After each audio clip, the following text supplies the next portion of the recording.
Welcome. My name is Andrea Hobley, President of the Woodbury Cottage Grove Area League of Women Voters. I would like to welcome everyone to our League of Women Voters Woodbury Cottage Grove Area Annual Legislative Interviews webinar. I'd like to take a few minutes to give you a brief overview of the League of Women Voters. Since its inception in October 1919, the League of Women Voters Minnesota members have developed positions on a variety of issues through an intensive process of study and consensus. The League of Women Voters Minnesota members advocate for these positions at the legislature and other levels of government. The League positions are available at lbwmn.org. The League of Women Voters encourages informed and active participation in government, works to increase understanding of major public policy issues, and influences public policy through education and advocacy. The League is proud to be nonpartisan, neither supporting nor opposing candidates or political parties at any level of government, but always working on vital issues of concern to members and the public. The League holds nonpartisan candidate forums, runs nonpartisan voter registration drives, and advocates on a limited number of issues. Today's legislative interviews offer an opportunity to expand our understanding of the issues confronting the 2024 legislature. I look forward to hearing from our panel of legislators and hope that you do too. And now I'd like to introduce you to our moderators. We have Betsy Stites and Jody Ritaka. Thank you. Good morning. I'm Betsy Stites. Jody Ritaka and I will be taking turns asking our questions today.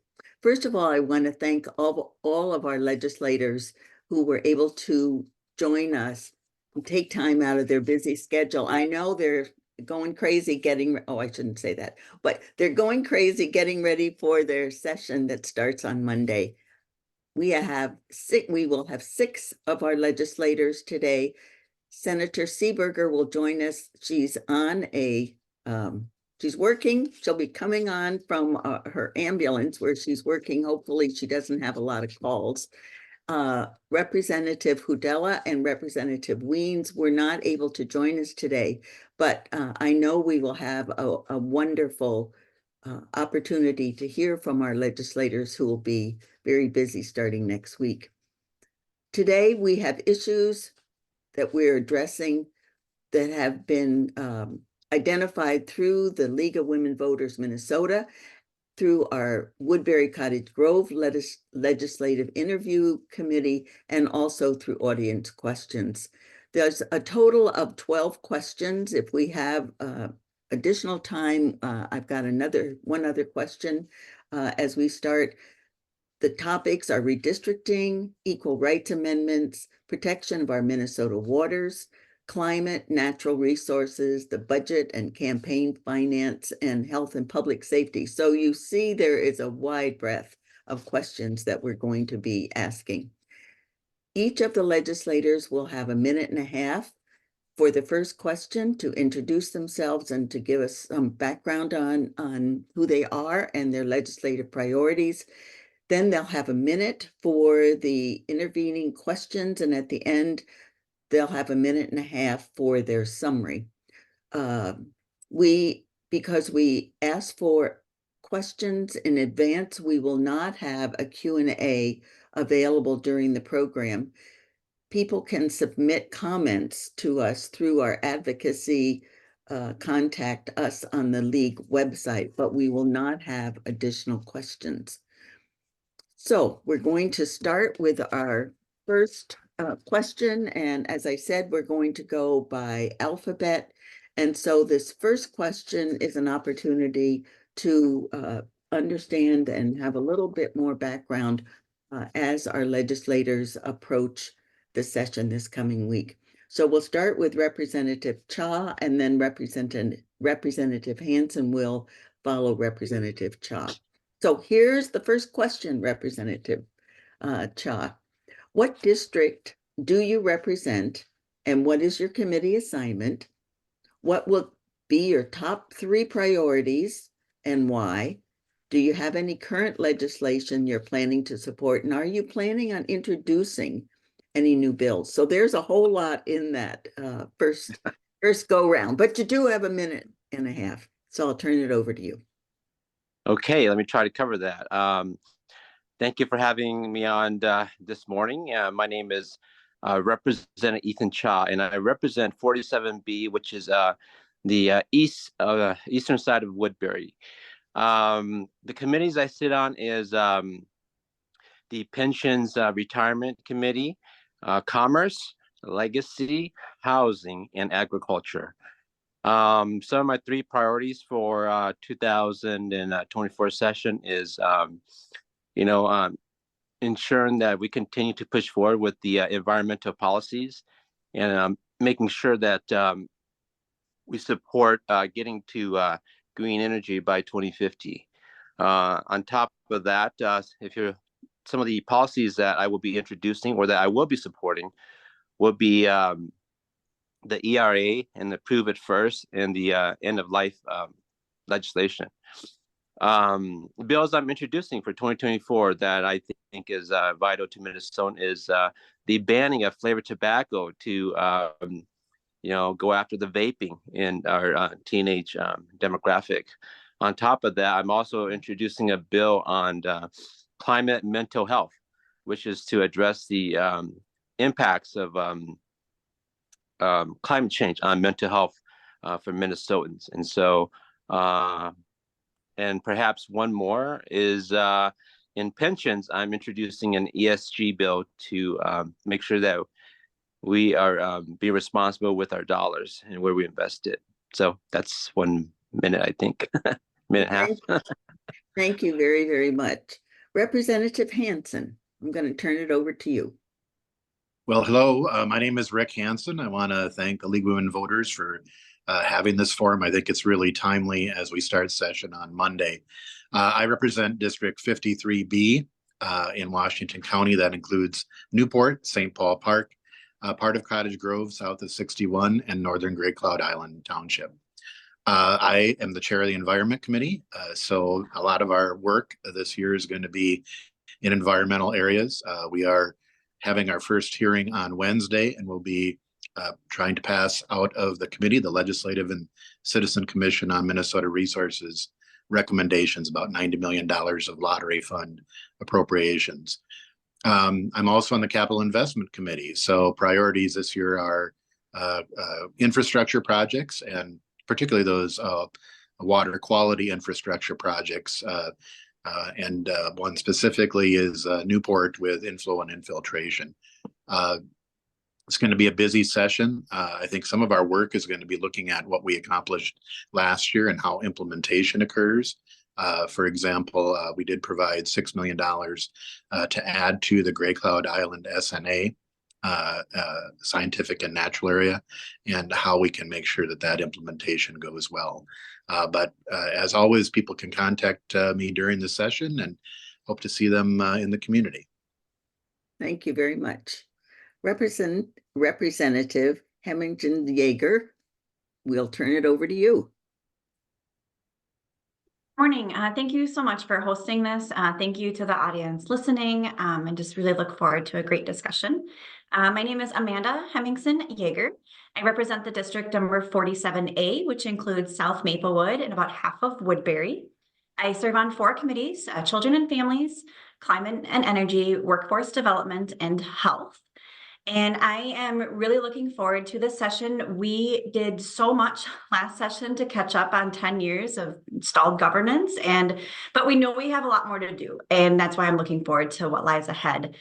Top 3 priorities include continuing to increase access to healthcare, supporting measures to implement our 2040 plan, and supporting ways to make life more affordable for our neighbors and families.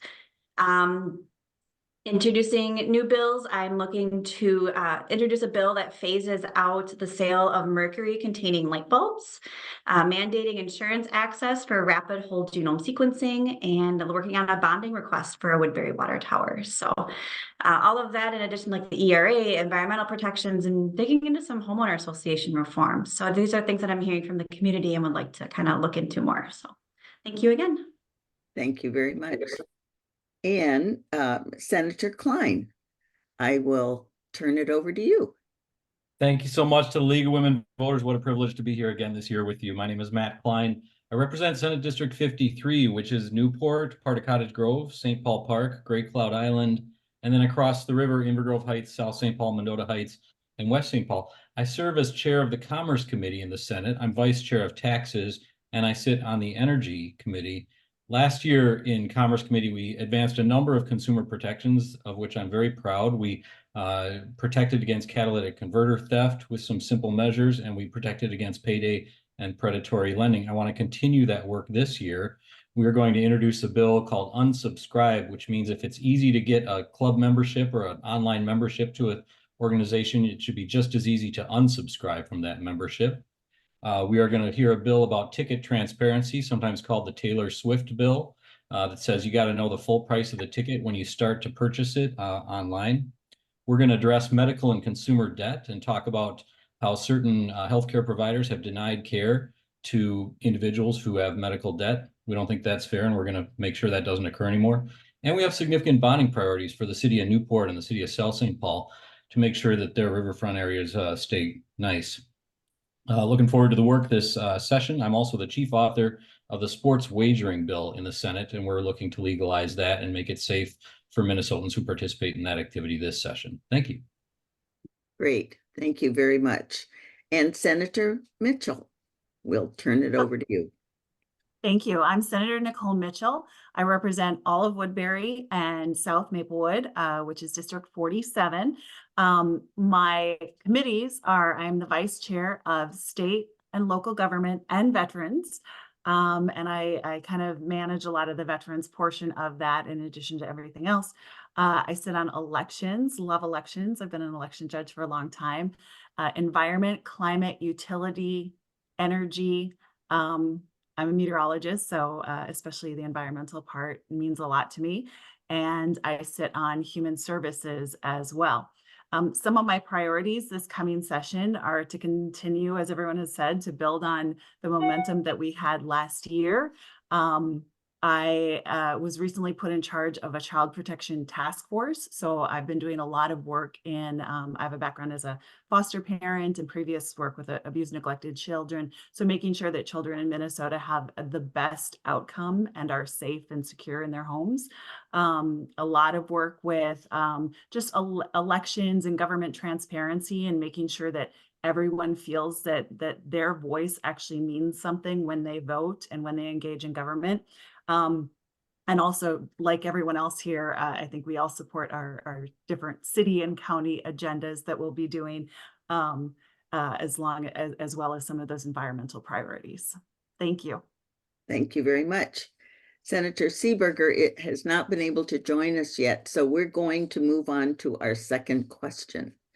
The second question is, in 2022, for the 5th consecutive year, redistricting cycle, the courts in Minnesota drew congressional and legislative maps because the legislature and governor could not agree on maps. What is your perspective on changing Minnesota's current redistricting process to create a citizens commission, or would you suggest other alternatives and why? And this time we're going to start out with Representative Hansen, and then Representative Hemmingsen-Yager will go after that. So Representative Hansen. Thank you. I think in one sense, we've been actually lucky by having a good court system and the last several decades of having the courts draw it rather than having, when we look just across the border into Wisconsin, the impacts of extreme gerrymandering and 10 plus years of attempts to try to right that. So I think the courts being involved every year for the last 4 to 5 decades has led to somewhat of a least change map, you know, that it adjusts according to the policy, according to the population changes. And it's been fairly fair when you look at during each decade, the representation at the beginning of the decade is usually a lot different at the end of the decade because the population changes are happening. So if there's an independent commission, I think maybe the way to do that is with retired judges who've been through the process. We have a mandatory retirement age of 70, so you have a pool of jurists out there who I think could look at this. And as the Chief Justice has appointed the last two times, we have had both Democratic and Republican, plus independent Jesse Ventura appointed judges that have been out there. And I think that's resulted in some fairly balanced maps. I worry, if, again, looking at states around us, and even the Iowa example, that you lead to some biases that are built in, and that's not good for democracy. Thanks. And just a reminder, I hate to say it, but we've switched to 1 minute. So we might have more time if Senator Seeberger is not able to join us. But at this point, we'll still move on with our 1 minute or a little bit longer. Representative Hemmingsen Yeager, you are next. Thank you. So I approach this question and I think about, my background's all in actually like lab science and genetics. So the scientific method, the scientific process feeds a lot of the way I think. And when I think about how we draw conclusions or how we draw maps in this way, we want to make sure that we're being impartial and we're looking at the data in a very impartial and non-biased lens. And I think that needs to be carried forward when we are doing redistricting to make sure that we have fair representation. So I'm totally supportive of having a nonpartisan commission with a combination of citizens and experts that's reflective of our diversity and our neighborhoods is a good way to go. To me, a fair democracy means fair representation, and we can only have that when we have fair maps. So thank you. Okay, Senator Klein. Thank you so much for the question.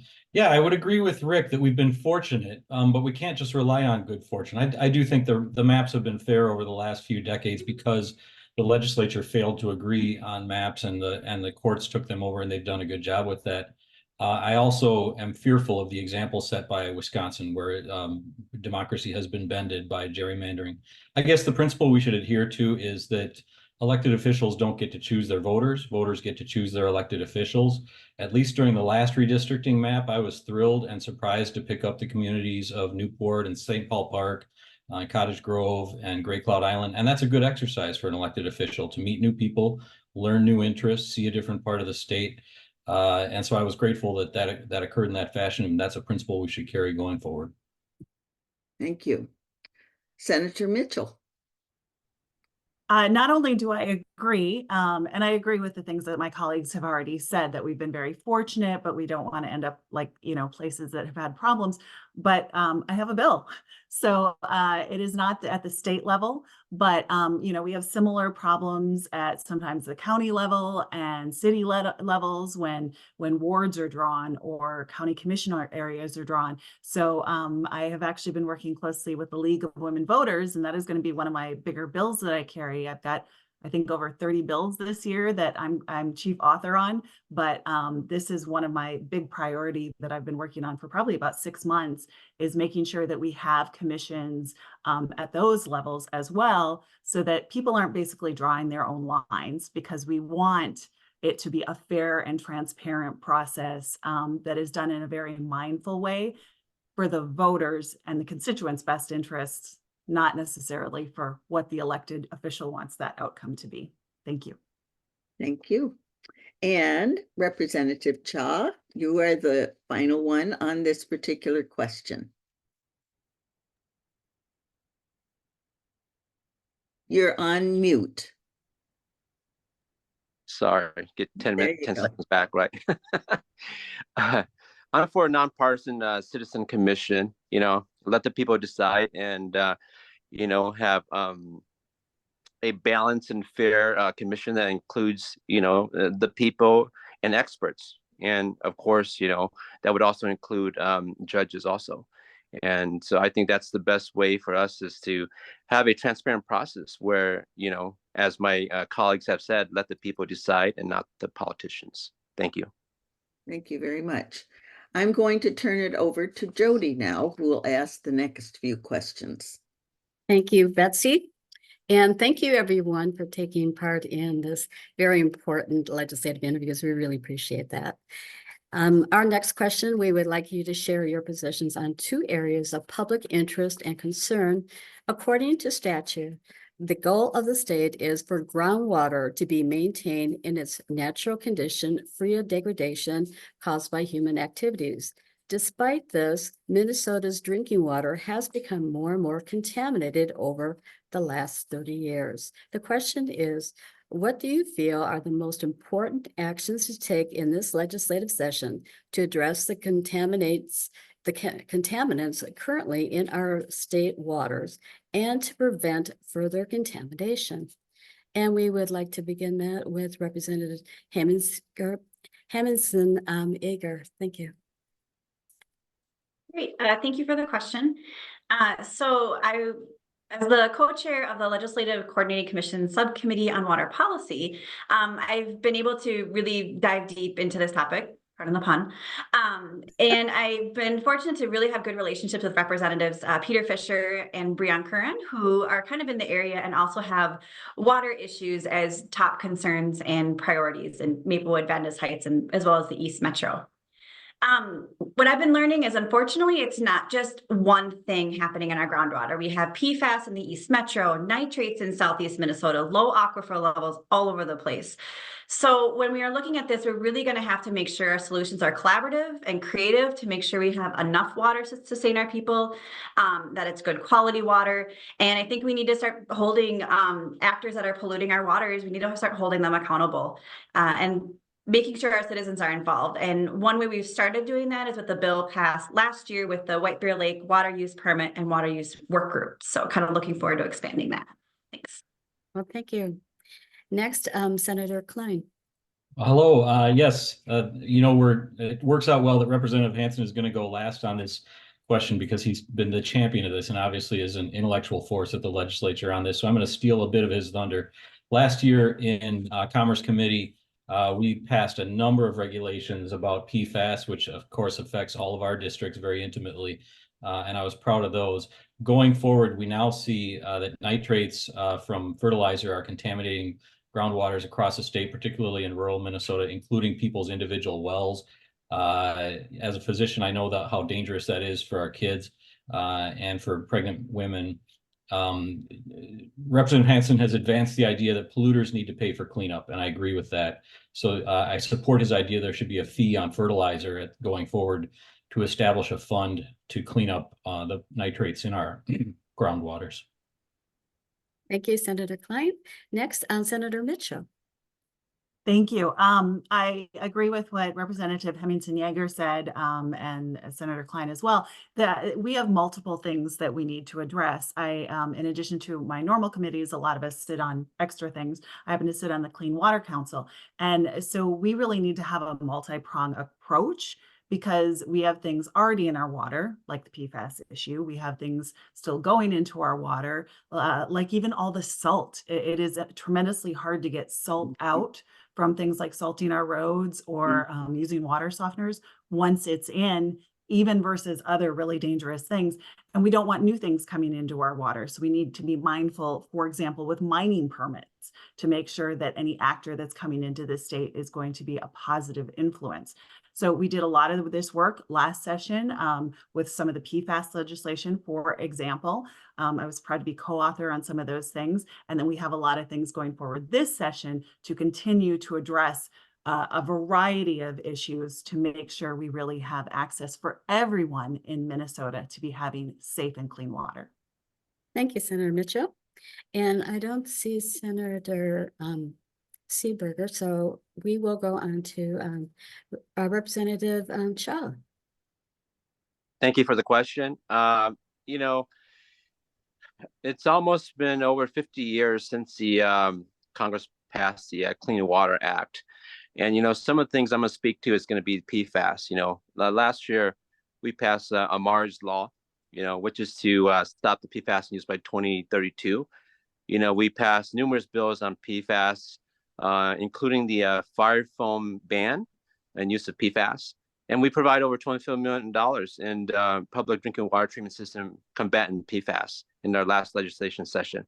There's a lot more work to do, and a lot more education that needs to be done, and there are a lot more multiple issues in regards to clean up our water. But those are some of the legislation that I have touched on, and particularly coming in 2024, there's still a lot of work to do. And so thank you for the question. Thank you so much. And Representative Hansen next. The non-degradation standard you referenced, it said that we shouldn't let the water get worse, was passed in 1989 in the Minnesota Groundwater Protection Act. We have failed to enforce that statute. And we have spent hundreds of millions of dollars either watching or paying for hope that it would get better. And actually, it's gotten worse in many areas. Drinking water now, we had to go, the public had to go and petition for the 9 counties in the Southeast to deal with nitrates. Back in 1989 and 1990, I worked at the Minnesota Department of Agriculture. I was staff on the first stakeholder task force for nitrogen fertilizer. The model we have been using for the last 35 years has not worked. We have to increase enforcement. We have to reduce the pollutants, and that's a polluter pay model. We have to reduce the amount of pollutants going into water, because prevention is much better than cleanup. That was the purpose of the non-degradation standard. And our agencies are reluctant to do enforcement. There are significant interests, whether they be corporate or agriculture, that always oppose taking action. And they will encourage spending money, having coffee and donut stakeholder meetings, monitoring the water getting worse, and spending money to pay people to do the right thing. We don't do that with anything else. So there's going to be a lot of discussion on that this year, but you're absolutely right. The non-degradation standard has not been enforced, and it was good law, it is good law, and it needs to be implemented. Thank you, Representative Hansen. On to our next question. What is your position about outside interest harvesting Minnesota water for such things as mining and bottling purposes? And we'll begin this with Representative Hemmingson Yeager.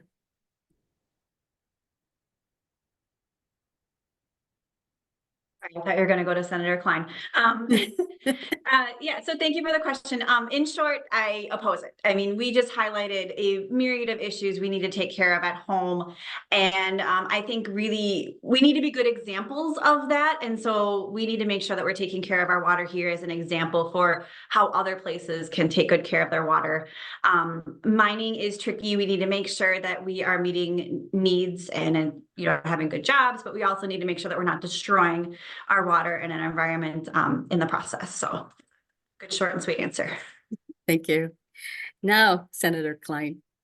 Yeah, and I'm going to break with Senate tradition in using far less than my allotted time. Minnesota water should stay in Minnesota. Let's not export it. And that's the end of the question for me. Thank you so much. Senator Mitchell. I think we have a trend going for this particular question. Short and sweet. Yeah, as my record shows, protecting our environment, natural resources, those are key priorities for me. So I would oppose any sort of a project that would harm our environment, especially if it doesn't show benefits to the people of Minnesota. So I don't think there would be gain, and I think it would be damaging to the environment. Our water, as we just talked about, is very precious, and we need to treat it as the valuable resource it is. Thank you. Representative Cha. Oh, you're still muted. I'm so sorry. As a state legislator, it's my duty to protect the state asset, and water is one of our assets that we're protecting. We're protecting our ecosystem and the public interests. And so that's why I support legislation like Prove It First and organizations like Boundary Waters. And so, again, water is a state asset, and as a state legislator, it's my job to protect it. Thank you. Oh, thank you. And Representative Hansen. In the past few years, we've passed several provisions trying to prevent this very thing. The challenge we always run into is the Interstate Commerce Clause. If water is considered a commodity, then we run into challenges. Now, the way we have dealt with this before, about 15 years ago, in the Great Lakes, we created a Great Lakes Compact. That was actually states ratified essentially a treaty that was also approved by Congress and the provincial governments on the Canadian side, all those in the watershed of the Great Lakes, to deal with these same issues and that was about removing water from the Great Lakes. We have a lot of thirsty states, and with climate change, there's going to be more thirsty states to the south. So I think the step here is to have a Mississippi River Compact. I know that will be very challenging because you have some extremely diverse states along the Mississippi watershed, but we need to keep the water where it is. Pipes can go both ways, and a pipe, there's a lot of the political power is shifting to the south and the southwest, and they're going to need water. Thank you so much. Now back to Betsy for the next questions. And because Senator Seeberger doesn't seem to be able to join us, I think we're going to be able to move our time to 1 minute and 30 seconds, so that you will have a little bit more time. You won't have to speak so quickly, and you'll be able to take a little breath. So here's our fifth question. And we're going to start with Senator Klein and then go to Senator Mitchell. Both political parties received large financial campaign contributions in 2022.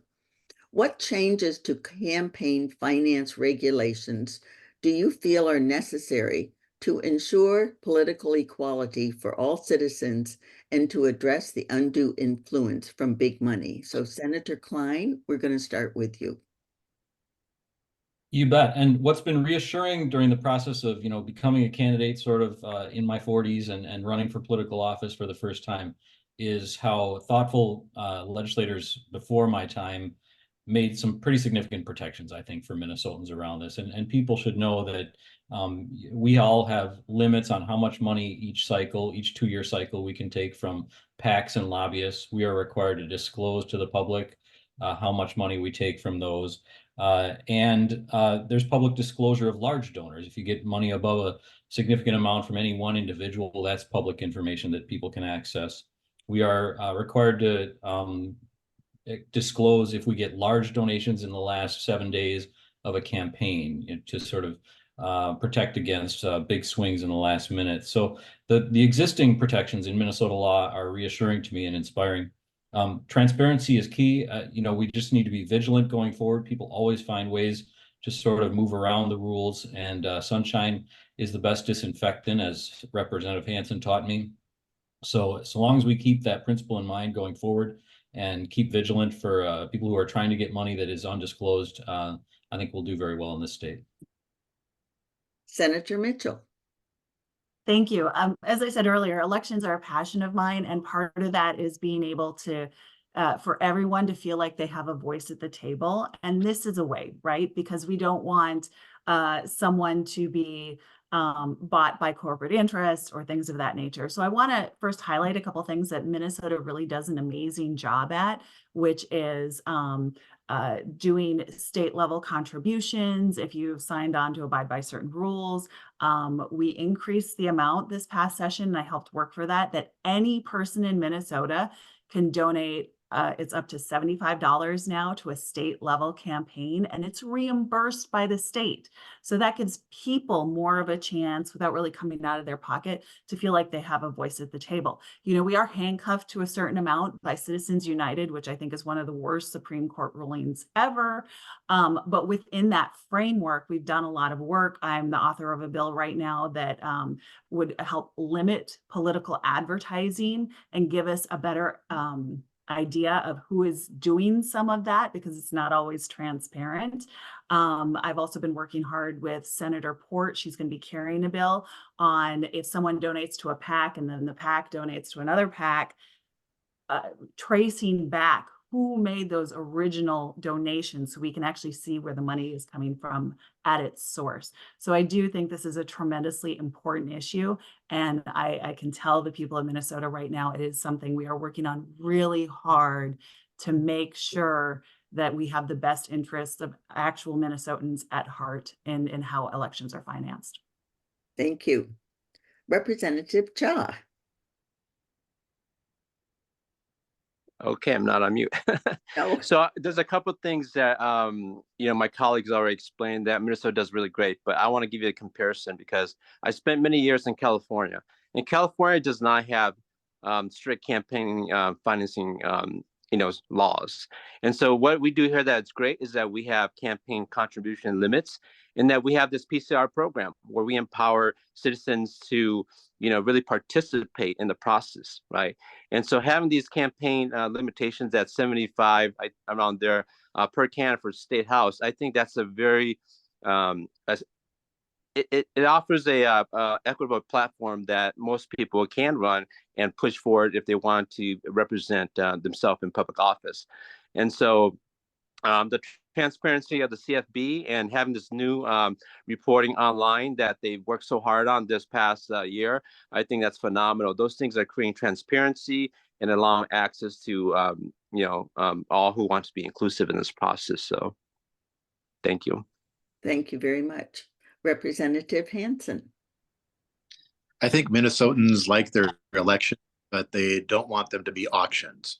They shouldn't be determined by the highest bidder or the highest donor or multiple donors.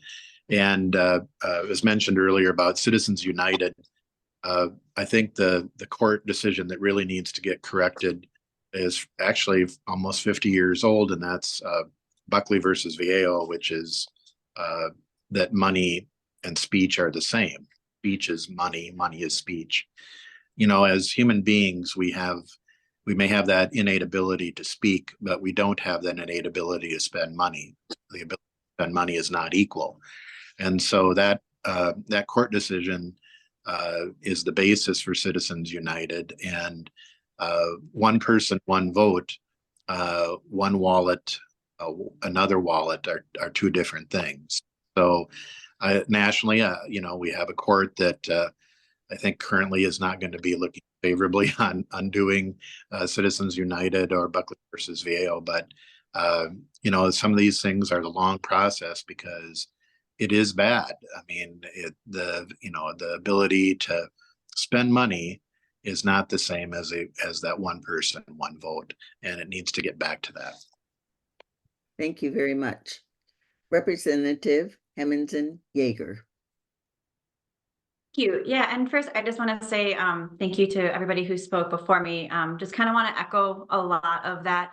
Very thoughtful. And what I discovered kind of talking to colleagues from other states is we have really strict campaign finance requirements, which I really like. I'm really proud of the work that our campaign finance board does. They are extremely talented and so helpful. And we just need to make sure that they are fully funded so they can continue to do a good job protecting the voice of Minnesotans and making sure that it is their voice that is electing people. I support measures like the political contribution refund, which has been referenced, the PCR program. We helped with that by increasing the individual refund from $50 a year, calendar year, to $75, which I think is huge, that a person can donate to the candidate or political party that they choose, and then they can actually get that reimbursed. That's very powerful to working families. And then lastly, we need to make sure that money is not coming from foreign influence. This is something I learned about last session and something that we need to make sure we keep an eye on to protect our democracy in Minnesota. But, Minnesotans, we're great. We're very participatory, first in the nation for voter turnout. So I would like to keep that going and make sure that Minnesotans continue to feel empowered. Thank you very much. One more question about money. And this is from our audience. If there is a budget shortfall, how would you suggest addressing it? And we'll start with Senator Mitchell and then go to Representative Cha. Thank you for that question. So first of all, I want to say that, this is highly unlikely. We do not have a deficit. Our state currently has projected almost $2.5 billion surplus.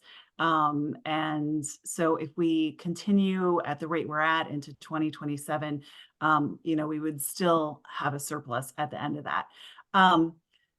We do budgets every couple of years. So, it depends on what we do in the future. I also really like, because as this was just my first term, that Minnesota has such a high rating because we have a huge reserve that we have set aside as well. So we really do have some cushions for all of that.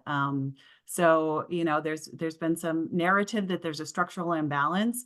I don't believe that we have that, and we've worked really hard to make sure that everything matches up. So I think what we have done is we have aimed to make sure that we are putting back money into working people's pockets, and also ways that people can engage in the workforce by improving childcare, by improving access to paid family medical leave, things like that.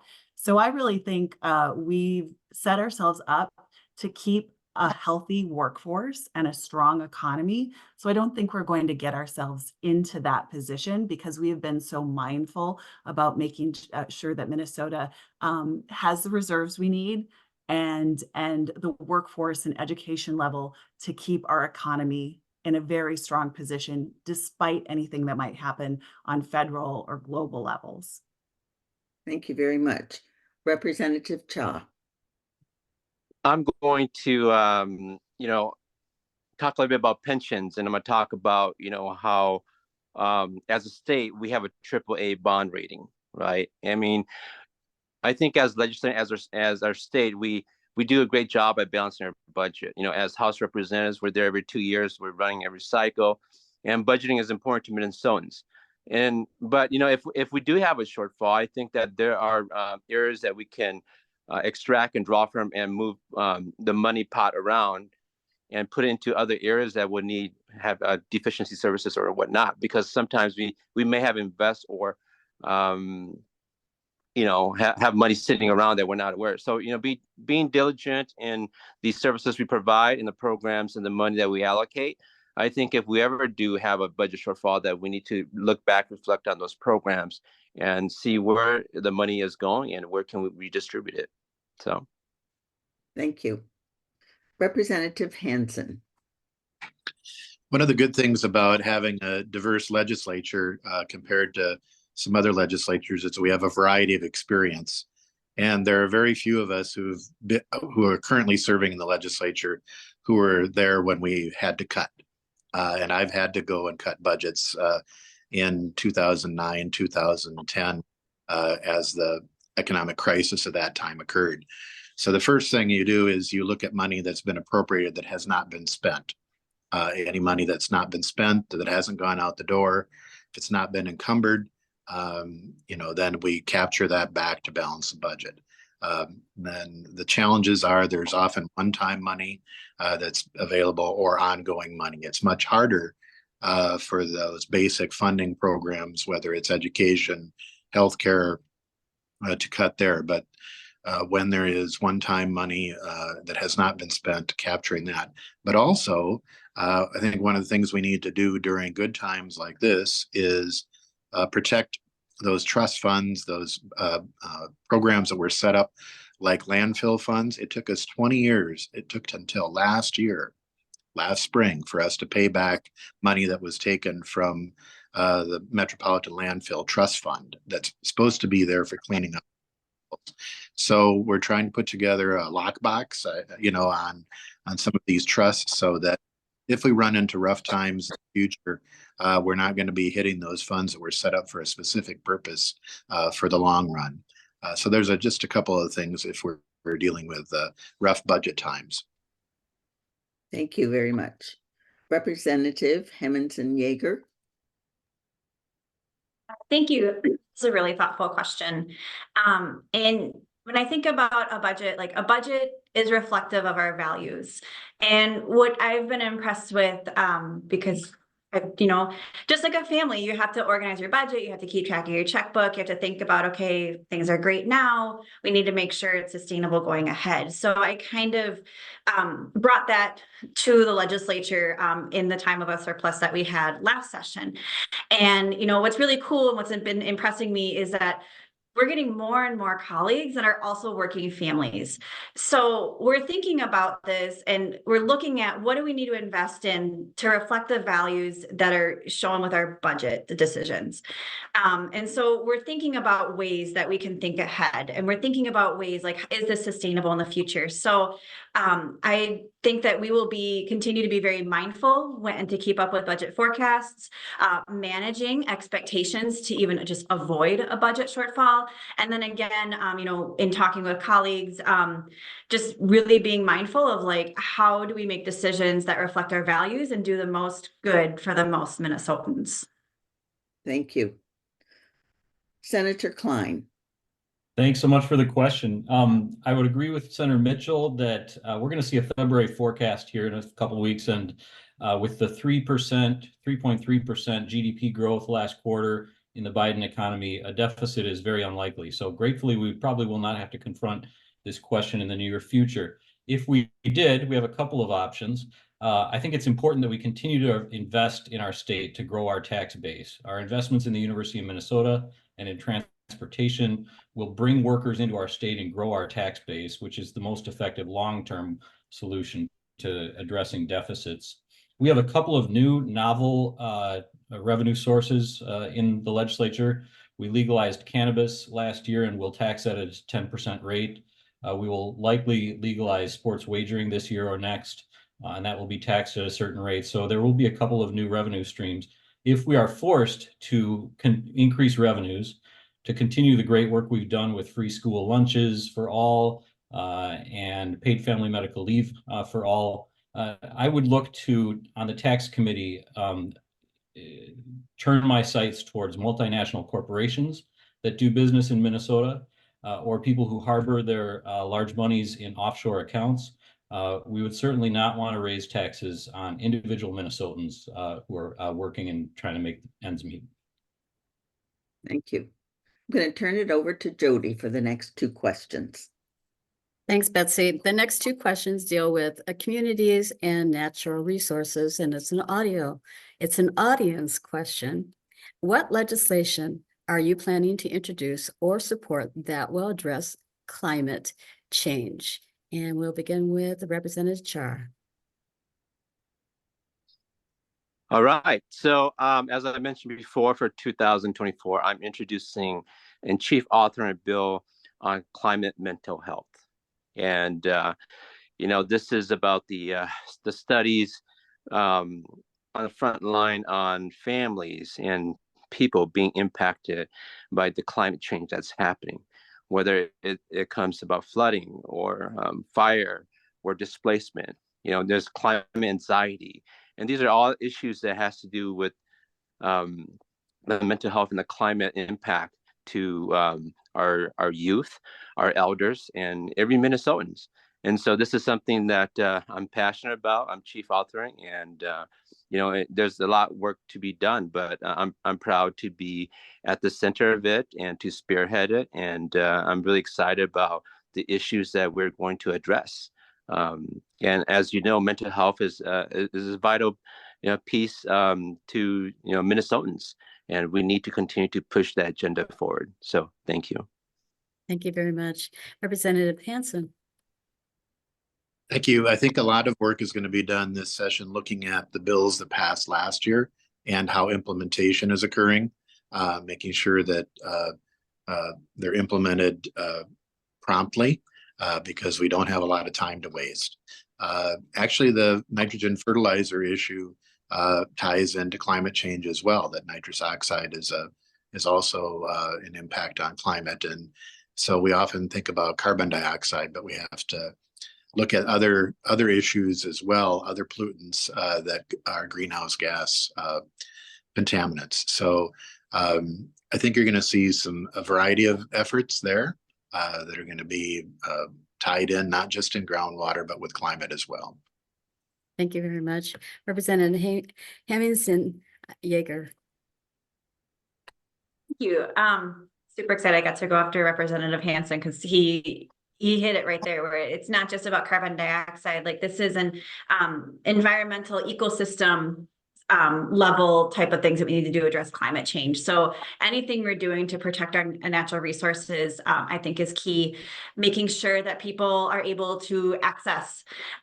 So for example, we passed a really cool bill last year that prohibited HOAs from denying solar panel applications for homes, and we're still having trouble with that. So we may need to readdress that to make sure that homeowners are able to contribute to addressing climate change by putting solar panels on their house.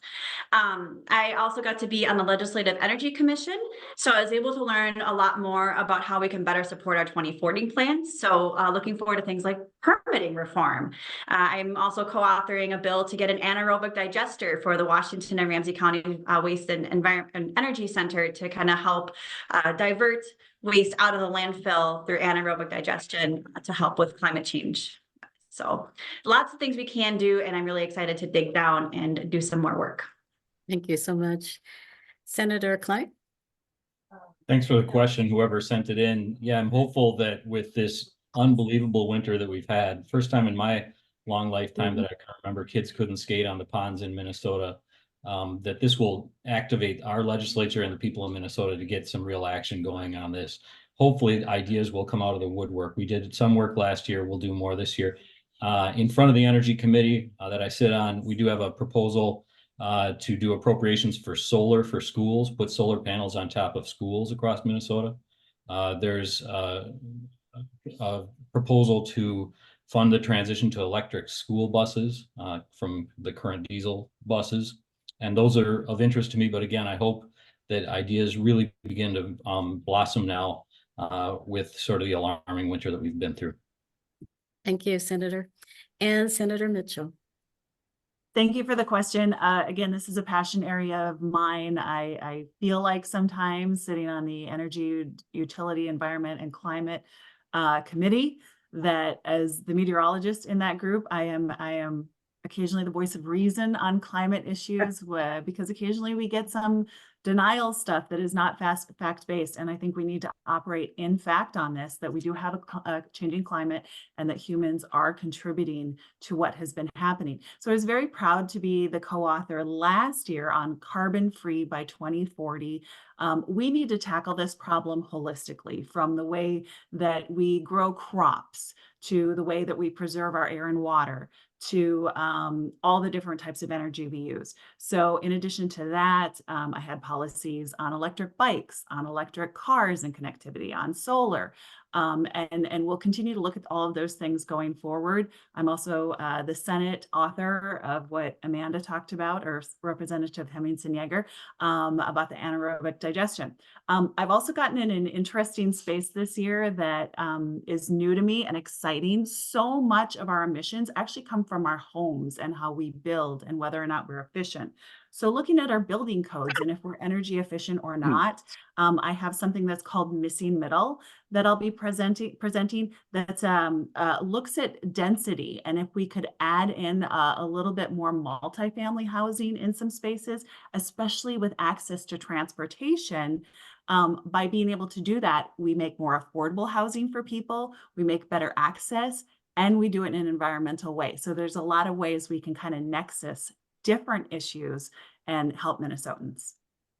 Thank you. I have all electric ceiling here, so for energy for our home. So yeah, I had nothing to do with it. It was here when I got here. So anyways, our next question. There have been Minnesota state agencies' environmental permits that have been overturned by the court system and by the U.S. Environmental Protection Agency.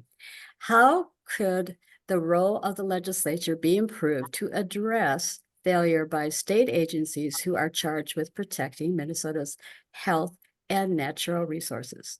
And that's a question for Representative Char. I think, as Minnesotans, and we take a lot of responsibility in our environment and climate change. we continue to push legislation forward in protecting our assets. And our asset is the Mississippi River. It is the water. It is the environment, sitting on agriculture, and protecting our soil. And so I think to continue to address those violations of polluter, we need to continue to push legislation forward.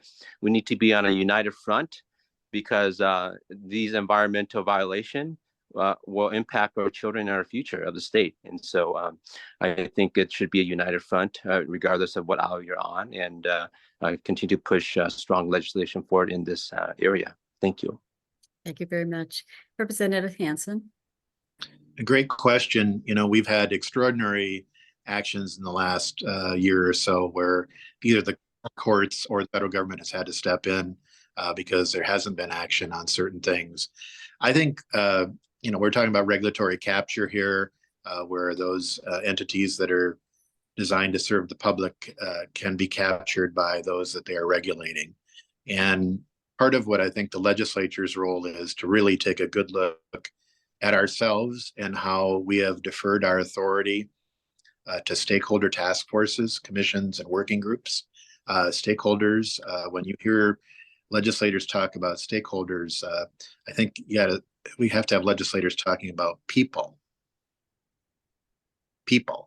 not lobbyists, because often those stakeholders are lobbyists that are paid to be at the table. And by punting things to the tables where there are stakeholders, they will come up and they all have their interest.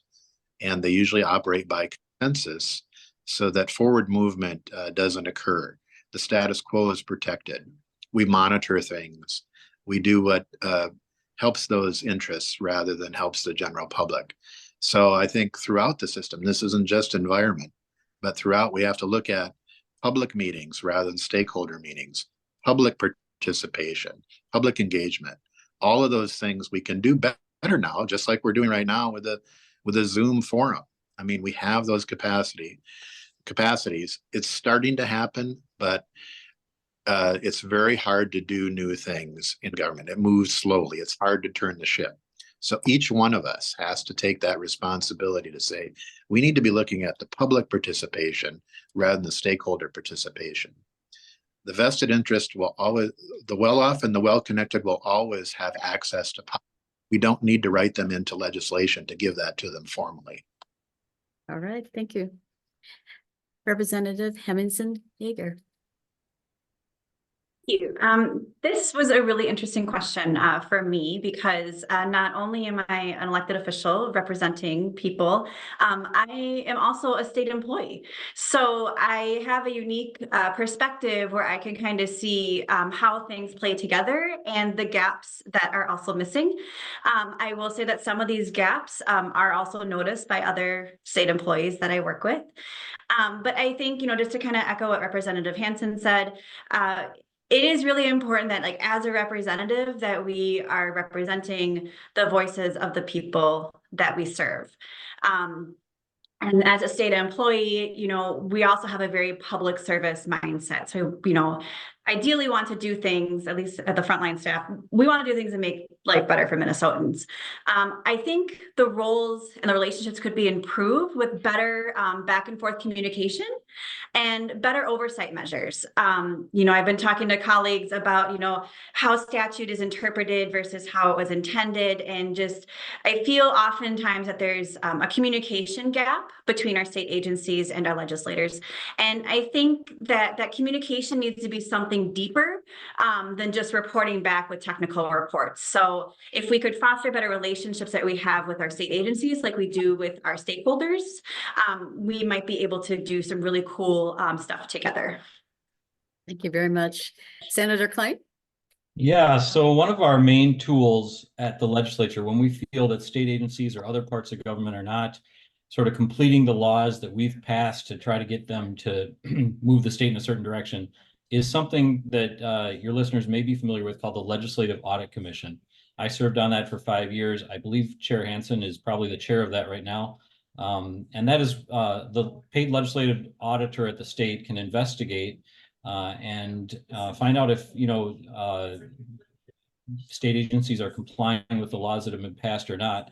They can issue a report, and those reports really do move action and create incentive inertia around changing things. So I look to that organ, and again, grateful for the leadership and chairmanship of Representative Hansen to sort of enforce the laws that we have passed to try to clean up water in the state of Minnesota. Thank you. And Senator Mitchell. First I want to say I do a lot of community outreach. I've done a lot of door knocking. This is such an important issue to Minnesotans. They really want us to act on it. They want us to think about it. They want us to follow science. And you can just see it in the questions that were submitted online to you guys, that this is really important. I think we have to be really strong on this issue in Minnesota because things can wax and wane at the federal level. I just finished a book talking about how over the last decade, oil companies have not only tried to put out misinformation about climate because they want people confused about the issue, but also funneling money into campaigns and lobbying to weaken EPA standards. So based on the administration federally, we may or may not have a strong federal EPA, which is why we have to be so strong in the state of Minnesota with what our regulations are so that we know how things are going to go in our state based on what our constituents want. So some of the things that we've done is I've worked with my colleagues on things like Prove It First, the 100% clean energy bill that I talked about. We need to make sure that all the agencies in our state and what we're getting reported back and what we're implemented is really strong so that we can continue to be a shining example of how we protect our environment in Minnesota versus what may happen in the rest of the realm around us. Thank you, Senator. Back to Betsy for the next couple questions. Our next question relates to the Equal Rights Amendment. The ERA bills were introduced during 2023 legislative session, including proposals for an amendment to the Minnesota Constitution. What is your position on the ERA, and do you support letting Minnesota voters decide in 24 or 26 whether the ERA amendment should be added to the state constitution? Why or why not? And we're going to start with Representative Cha. Yes, I'm in support of the ERA. I think, it's about, protecting rights of all genders, especially women, and so as a, I ran for office because I have 3 daughters and, I want to protect their futures. I won't get into the details of gender equality because it's a little bit private to me with my daughters, but I believe in that constitutional right, and I believe that we should put it on the ballot and let Minnesotans decide. Thank you. Great, thank you. Representative Hansen. I support it. Very simply, it's time. Thank you. Representative Hemmingson Yeager. Thank you. I absolutely support adding this, and I absolutely support letting the voters decide. This is something that neighbors have talked to me about, and they feel very strongly about. I think it's important that our Constitution, again, reflects values of the people. And as a mom, I think it's important that my daughters have fully documented equal rights. So thank you. Thank you. Senator Klein. I support it. I'm a co-author on the bill in the Senate. And it's particularly timely now when I think gender equality is actually taking a step backwards in our country. There couldn't be a more opportune time to sort of revisit this as a state. It's been around for a long time. Let's get it done. Thank you. Senator Mitchell. Well, first, we have enough ratification around the country that I hope it goes at the federal level as well, because it just needs to get moved along there because we do have enough states that have signed on. And I've had people, I'm clarifying that because I've had people ask, well, what's the difference between what goes on federally and the state? So we're trying to add this also to the Minnesota Constitution, again, so that despite what does or doesn't happen at a federal level, we have that here.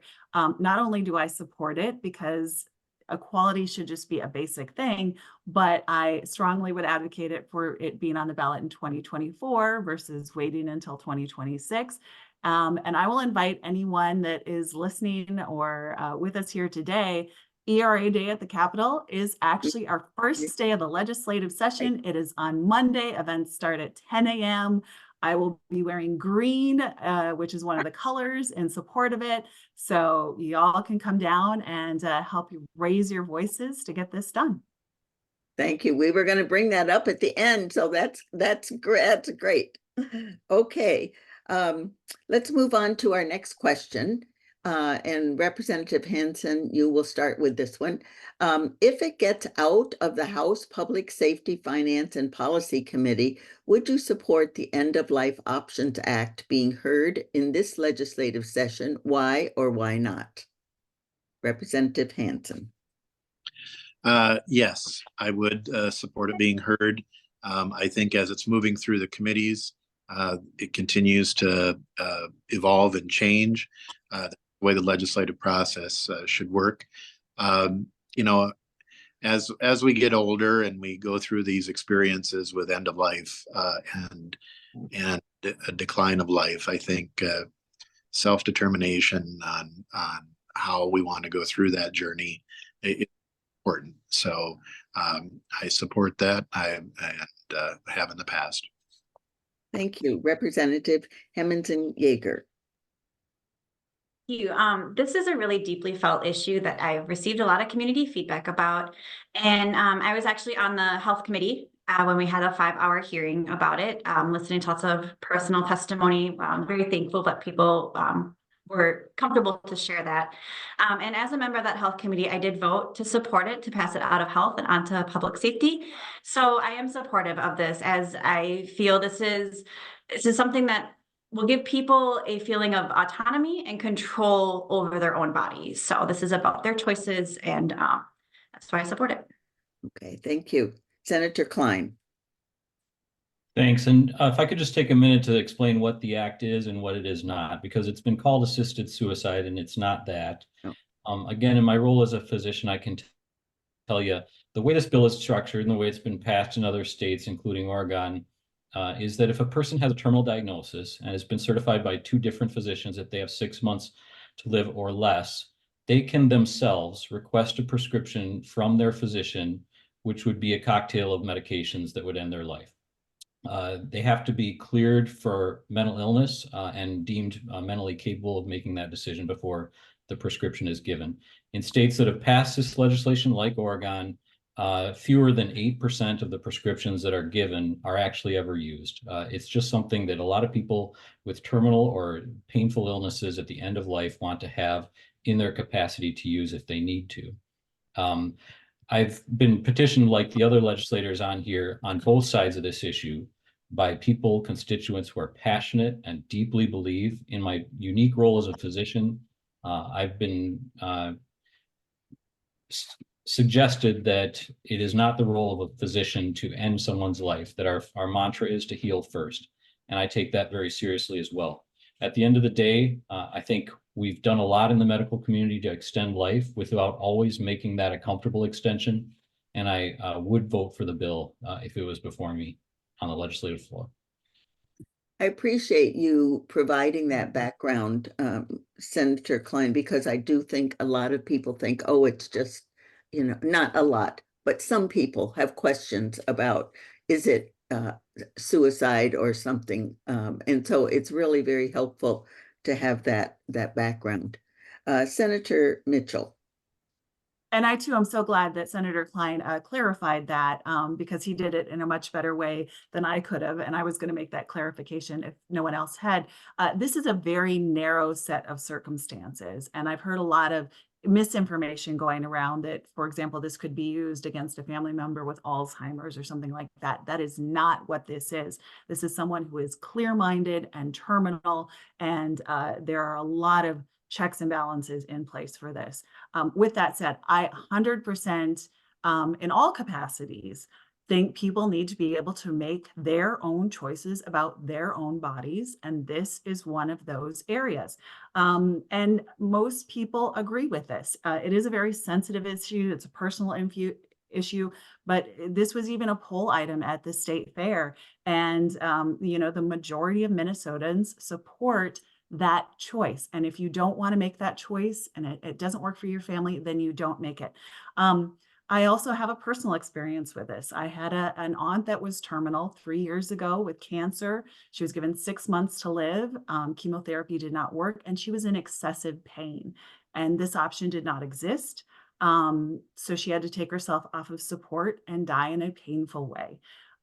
So I just think it is actually the compassionate thing to do. But once again, it comes down to people deserve to make their own choices and do what their dignity tells them is the best thing for them. Thank you. Representative Cha. Yes, this is an issue close to my heart. And so when we did the hearing in Health, Finance, and Policy, listening to the 73 testifier was very affirmative and confirming. It's close to my heart because I provided hospice care for my father for 3 years. I provided hospice care for my mother for a year. And through those experiences, I had my father who wanted to extend his life, who wanted to live, and he fought to live. And, for 3 years, he fought to live, and he did. And that was his choice. I had a stepmother who did not stay with us longer than a year. And her choice was that she did not want to fight. So she declined a lot of procedures to prolong her life. And so this comes down to choice, the choice of a human being to decide how they want to leave us. And, it's a personal right to choose. And so I would support this bill. Thank you. Thank you very much. Jody, I'm going to add this one question. I think we have a little bit of extra time, and it's one about that came up at a symposium I was just at that had a lot of different officials and professors, all kinds of people there, and it was a lot about the realization that ranked choice voting is going to be something that comes before you for discussion this legislative session. So and let's just take a minute for this so you have enough time for the last part. But what is your perspective on the topic of ranked choice voting, and would you support it? Why or why not? And let's start with Representative Hemmingsen-Yager. Thank you for the question. I had never heard of ranked choice voting really before I started running a couple years ago. And since then, I've been able to learn a lot about it. And I actually am very supportive. I know we passed a study last year to see if it could go statewide. But I know there's also talk about, introducing it more at the local level and having local elections started out. I think it would be really helpful in Woodbury. Having run for city council a couple times, it was kind of hard. We had so many candidates, which is amazing for the participation to lead our city. But just given to be on the local level, it got kind of hard to just narrow it down to 2. So I think giving people the choice to rank them, 1 through 9 or 1 through 4, I think is a really good way to more accurately reflect the will and the feeling of the people. Thank you. Senator Klein. Yeah, so I'm a democracy traditionalist, I guess I would say, and I'm attached to the fact that our country has operated with binary elections for over 200 years. I know that we've advanced ranked choice votings in some of the municipalities. I will be interested to see if the purported benefits of that actually manifest. It says it's supposedly going to increase participation by people who might otherwise be discouraged or disenchanted with the democratic process. It's supposed to increase participation by minor parties. And that's great if that occurs. If it actually fosters democracy, great. I would like to sort of see it play out and get a real trial at the municipal level before we institute it statewide. Thank you. Representative Cha. I support ranked choice voting, but I think it should be up to local control. And also, there are some bones about ranked choice voting that I've seen that I do support, that I do like about it. I like the collaboration of candidates and groups, being able to not only invest in one candidate, but to invest in maybe 2 or 3 and rank them, because it makes a better understanding of the candidate and creates a friendlier and fosters a more, I guess, productive environment for, not only candidates, but, just voters themselves. So thank you. Great. Senator Mitchell. Yeah, so I have long been a fan of ranked choice voting, even before I got in this position. As I said, I'm an election judge, and so I look a lot at elections. And if I can give an example, especially when there's maybe only one position open, but 10 people running for it, it can be really hard, as Representative Hemmingson-Yager said, to be that voice in the crowd. So the ranked choice voting people that work in Minnesota, they do, I'll use wine as an example because they've done that before. Let's say you have 1 white wine and 8 red wines, or let's 9, and only 10% of, or 20% of the people actually like white, 80% like red. The white might win over all the reds because the reds have diffused who's going to vote on which is their favorite. So this is an opportunity to kind of bring those different fractions together and actually have to make a choice where you're getting a little bit more of what you want instead of the potential for something on the fringe that isn't popular to get through because the rest of the vote has been diluted, not to make a joke about the analogy I used. So I think we should at least be allowing this at the local levels. And I will try and keep this short because I think my timer just went off. Right. Or like it literally got lost. But I think we need to allow it at the local levels because that is how our voting in Minnesota works. It is at the county level. So if a school district or a city or a county decides this works for us, we can educate our people enough on it. And we think it would make a difference in positive outcomes for our elections, they should be able to do it. So especially at this point, we're studying it as a state. But I think especially at this point, I really support allowing local entities to make that decision if it works for their community. Thank you. Representative Hansen. I do not support ranked choice voting. We had a discussion earlier today about, we have one of the best systems in the country in Minnesota. And there are people who question whether we do have that. And I think if we're saying we want to just change everything, we're actually validating that inaccuracy that we have one of the best systems in the state. We also talked earlier about the corrupting influence of money on policy and politics. And until we deal with that money issue, whatever the system is, it's going to impact as well. Let's look at where ranked choice voting has been implemented in the state. It actually was turned down in Duluth, is my understanding, a few years ago.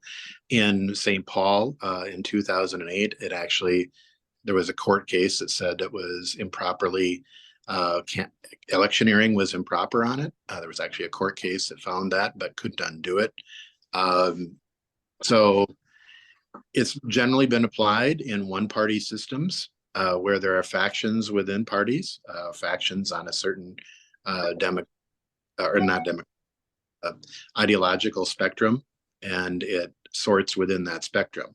I think where there are more purple districts or more swing districts, or in communities where you can't even find competition for local government, where only one person runs, how it's applied there and how it works.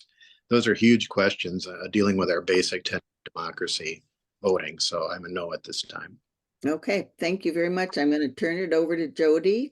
She has a final question for you, and we'll do it for 1 minute before our final statements. Thank you, Betsy. So the final question has to do with mental health resources. So should the state invest in more mental health resources, facilities, or services? And if so, what would you suggest? We'll start with Senator Klein. What a great question and what a timely question. I think we've all been through an unprecedented series of years, and we've seen the impact of mental health as a true illness in a way we maybe didn't understand it previously, on ourselves, on our friends, on our family, and especially on our children. There's been a program of mental health access within the public schools that we have funded for many years. That's a great program that we should continue to sustain.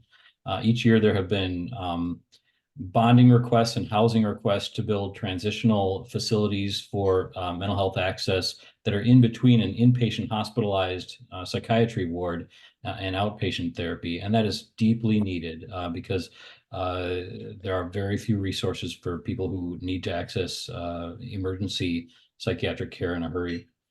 There continue to be proposals to have reimbursement equity between physical illness and mental health illness, and I will continue to support those as well. Thank you. Senator Mitchell? Echoing things that Senator Klein said, I would like to say, I think over time, we have done much better with this issue.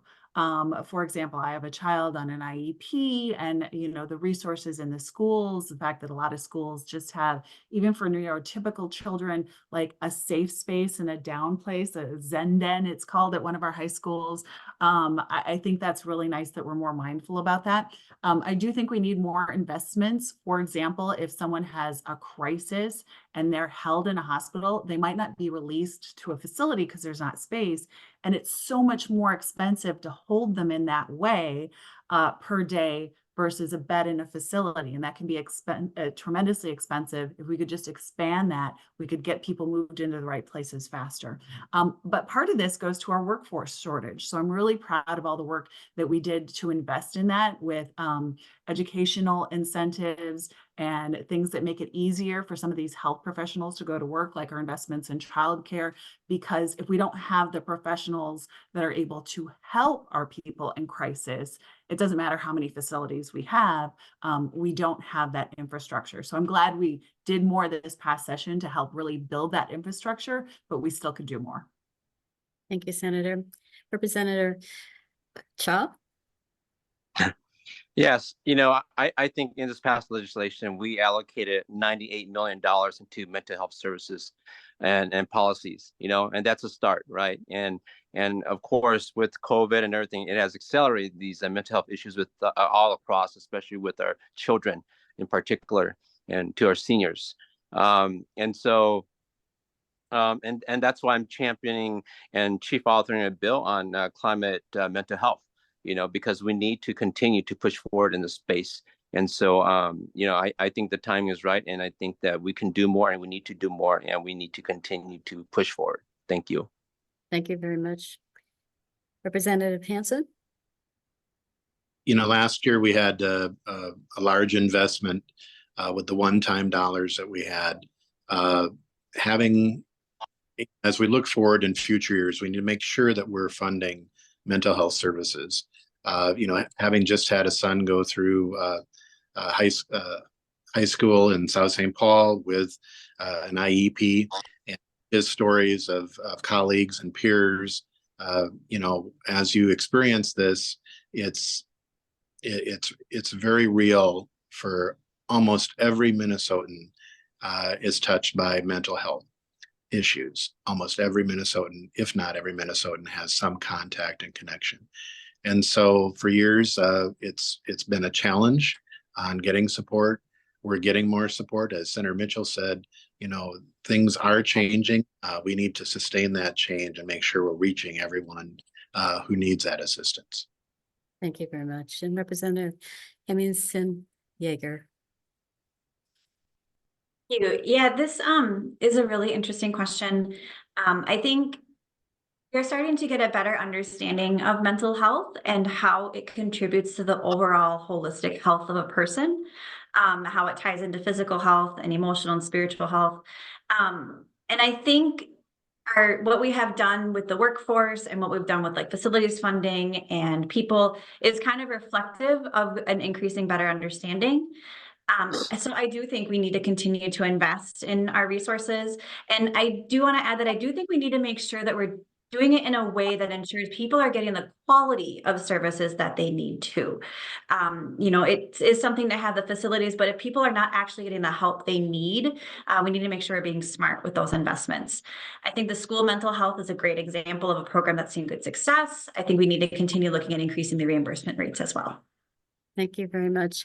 And we'd like to give everyone an opportunity to make a final comment on today's discussion, include one perspective you would like our audience to take away from our meeting today. And you have 1 minute for your summary. We'll start with Representative Hanson. Thank you again to the League of Women Voters. This has been a great forum. One message I would like to leave is that we are accessible.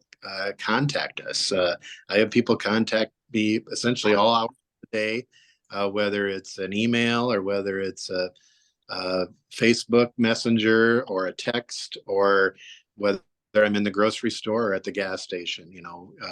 One of the beauties we have in Minnesota here is that we have a very accessible legislature.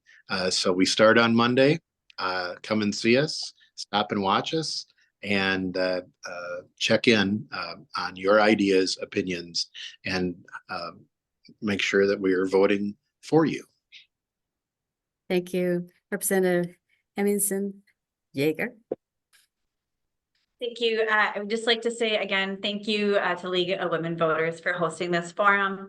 Thank you, audience, for taking your Saturday morning to listen and learn, hopefully learn a little bit, and all of your thoughtful questions. I always feel a little bit more enriched with these forums because I feel like it gives me a chance to pause and reflect and make sure that I'm thinking about these kinds of questions that are so important in our community. And I would also like to thank colleagues from the House and the Senate for your time and your thoughtful answers as well. Again, I'm always learning more the more I listen. So thank you for that learning opportunity.